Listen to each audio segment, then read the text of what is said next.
Okay, we're back. I've let my dough proof and it has about doubled in size, which is good. That's what I'm looking for. And it's really soft, which is nice. You can punch it down a little bit. And then we're gonna lightly flour our counter, just a small amount, and give it a couple kneads.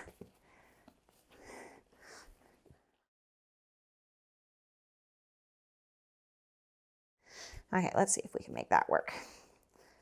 Okay, so let's put it into a ball. Now you can do this in two ways. You can use your hands to kind of start the rolling process, pulling apart at the edges. And if you've created enough gluten in your dough, which I think we have, it shouldn't come apart. Or you can use a rolling pin, going from the outside, or the inside to the outside. You don't want to just go back and forth. You start in the middle and push out.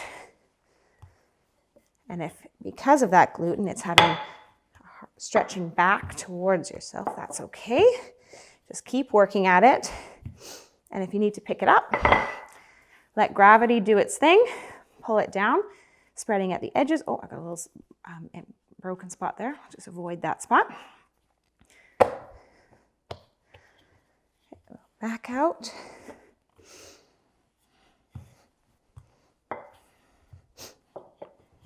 Trying to get it as circular as possible, but knowing that it probably won't be perfect, and that's okay. Once you've got it about the size, actually a little bit bigger than your pan, and you can use a regular rectangular pan as well. It doesn't need to be a pizza pan. You can change the shape. There's no inherent reason a pizza needs to be circular. Okay, like so, that should be good. I'm gonna prep my pan. So I'm just going to add just a small bit of oil. And you know, I'm gonna use up what's left in here because you don't need much, just a little bit of oil. I'm gonna take a paper towel and just rub it around. Make sure I'm getting the edges as well so it doesn't stick. Now, because pizza dough has so much gluten in it, you should be able to just lift it up and place it on, like so. And then once I've got it on here, again, I can work with it a little bit to shape it into place. Going around the edges with my fingers to kind of manipulate and make a crust. But the way that you make a crust in this kind of simple pizza dough is that we're just going to avoid putting sauce or any toppings on the edge, which gives that portion of the dough a better chance to rise because it doesn't have the weight of the ingredients. What you're going to want to do is, after you have your dough on your pan, ideally it will rest while you prep all your toppings. Now that my dough's rested, I'm ready to top it. You can buy pre-made pizza sauce, no problem. But if you want to make your own, there's a very simple recipe included in the course, which is just tomato sauce, tomato paste, salt and pepper, a little bit of basil and oregano, and that will suffice. So like I said, we're going to add pizza sauce to your liking. Some people like lots of sauce. Some people don't like a lot of sauce at all. That's me. And we're just going to add it, making sure that we stay clear of the edges. And you don't have to use this kind of pizza sauce. I think I included in the course, you could use Alfredo, you can use pesto. This is your chance to, again, be creative and show off things that you enjoy. Pick what you like to have on your pizza. And the first time you make pizza, you may like parts of it, but you might not like all of it. And that's when your design, the cycle of design comes in your reflection. So think back, what did I like? What did I not like? What would I change? And the recipe or the ingredients that I'm going to show you today have taken me a long time to figure out what is my favorite pizza. And the fact of the matter is, sometimes I go to make my favorite pizza and not all the ingredients are available, either at the store or wherever I happen to be. There is big debate amongst the pizza world of whether or not we put the cheese on top, the cheese on beneath. It's totally up to you. I prefer to have cheese on top. I mean, in my perfect world, I'd probably put cheese on both, actually. But my pizza usually includes a meat. This is a pepperoni. And if you are on a tighter budget, I encourage you to use a smaller portion of meat by just cutting it up and sprinkling it on. You can use significantly less meat if you do it that way, as opposed to putting it on in full pieces. Okay.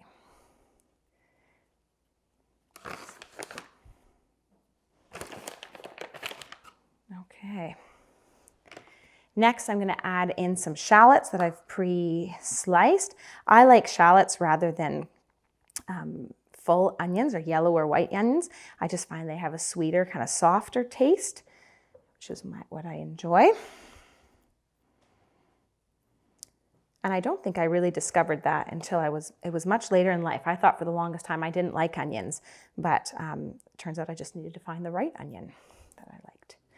That's why it's so important to try new things and to try different things in different ways. So there's my onion. Then next I'm going to add red pepper. I love red pepper for the color and the shape. Oops. And you may decide to cut your red pepper or your toppings in different ways. You may like the look or the taste or the texture of things in different ways, and that's, again, totally fine. It's up to you. There's that. And then one of my favorite pizza toppings is actually pear. I used to put pineapple because I like the combo of sweet and salty, but after I went to a restaurant one time and they served a pizza with pear on it, I've never gone back. I love it. And the softer the pear, the better. My family actually has a pear tree, so in the summertime we have a prolific amount of pears. So that might be where this idea was also birthed from. Just one second.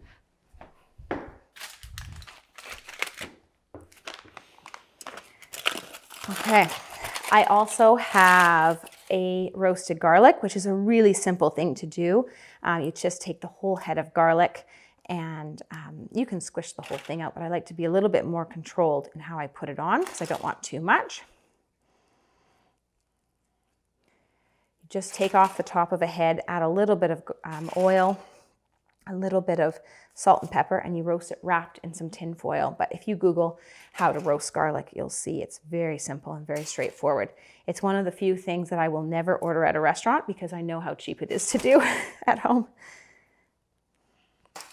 Just make sure it's all over the place. There we go. And then last but not least, obviously cheese. So again, we've got mozzarella here, but you can use all sorts of cheese on top of pizzas. Lots of different types of blue cheeses. Some people put brie on top. I've seen 5 cheese pieces with grapes on them. People come up with all sorts of things to do on their pizza. So I encourage you to try something new. Look up various things for inspiration. Remember, this is your chance to design something that's personal to you. So you're not going to copy a recipe, but you're welcome to look up ideas and try to get some inspiration for what you're going to do. Okay.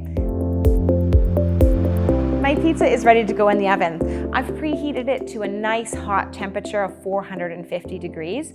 And because I'm putting something in the oven, I'm wearing my oven mitts. I already checked to make sure that my oven rack was in the correct position, which for this one I wanted in the middle because I don't want the bottom to burn before the top is ready.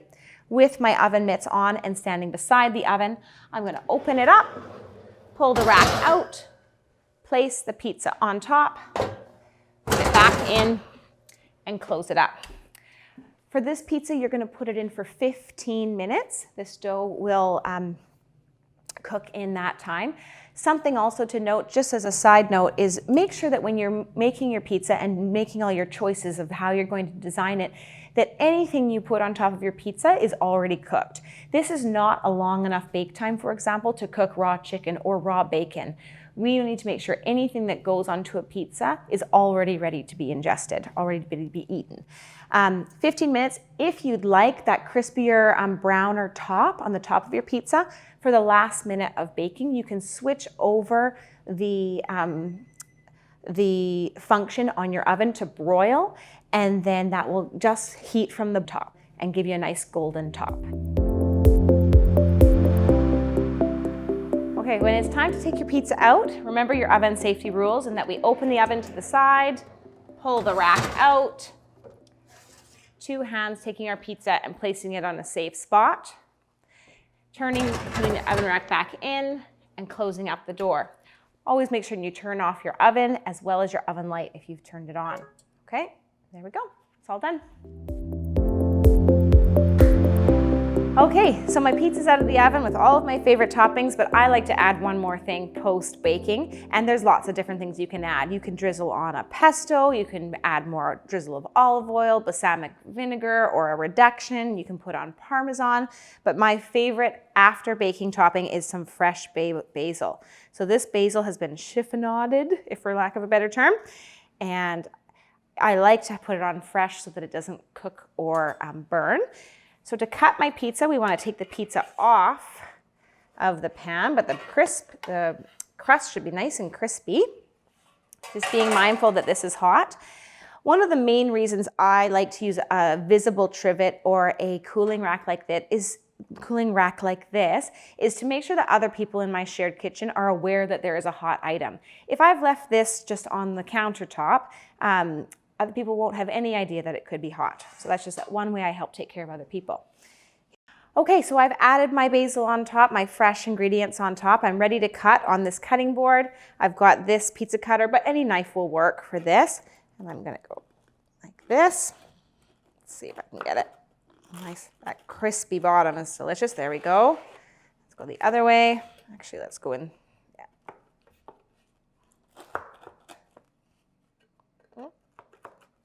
Some people have pizza cutters as well. Let's see how it's going. Let's do one of them right there. Okay, it's ready to eat. I'm really excited to see what you come up with a pizza recipe for yourselves. Again, be creative, try new things, and then always reflect on your design process. What did you like? What are you going to improve the next time you do it?